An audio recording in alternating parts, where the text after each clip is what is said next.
What is my purpose in life? Is a common question for the spiritually minded to ask, Christian or not. Through the years, motivational speakers and writers have taken this desperate question and run with it, teaching us the 7 steps to finding your purpose and 10 steps to a fulfilled life. Even religious leaders have come on board with the idea that each of us has been put here to fulfill a specific purpose unique to the individual. I once read a book by one such leader who taught that if you missed that purpose, your eternal destination was a hot place void of God's presence. I'm not here to condemn anyone who seeks to put their life into positive action.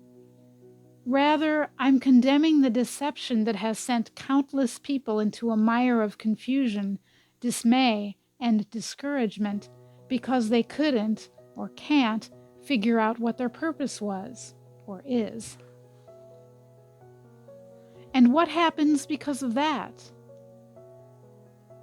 They feel less than, unworthy.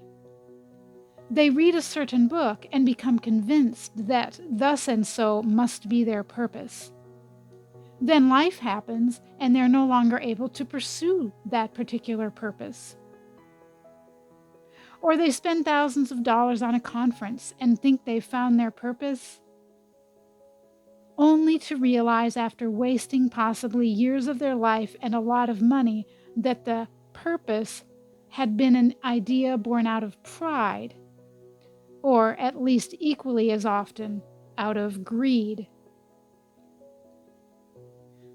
You know what I mean.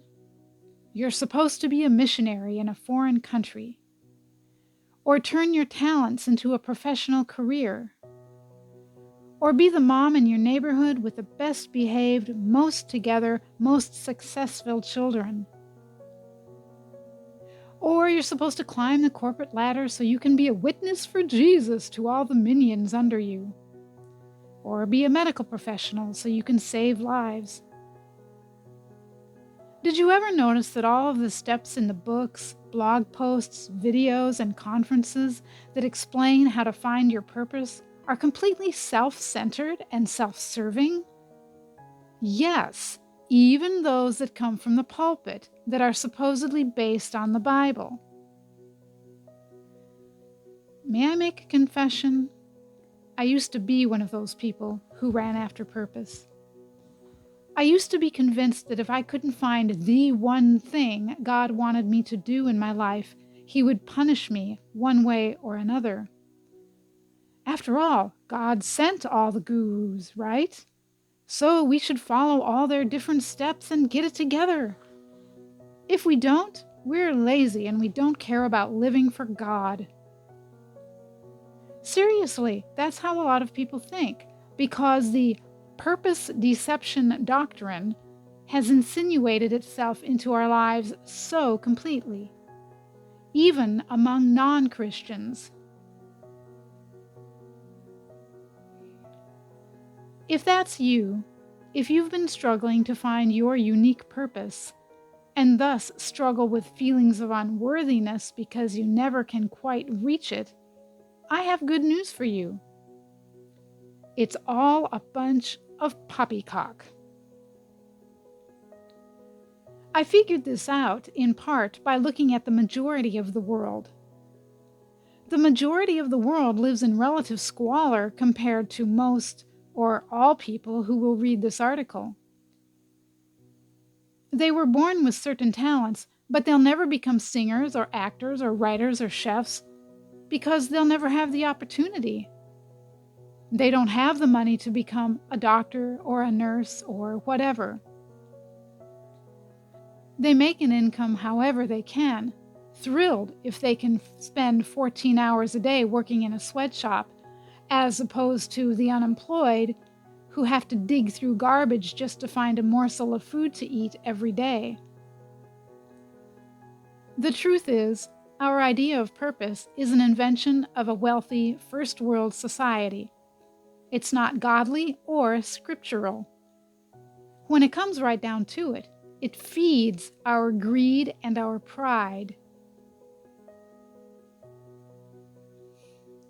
It took me a lot of years and a lot of feeling like a failure before the message of God's grace finally got through to me in all its purity. That message? He loves me no matter what. He loves you no matter what. No matter what. More than that, he even likes us, just the way we are right now, sin and all, failings and all, odd quirks and all. And because he loves us so much, he's actually made the whole purpose thing easy. We all share the same twofold purpose: to love and to experience life the best we can. Here are some examples of living that way.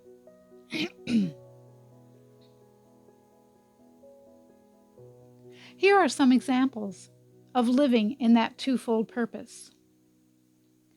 The job you have now may not be your favorite.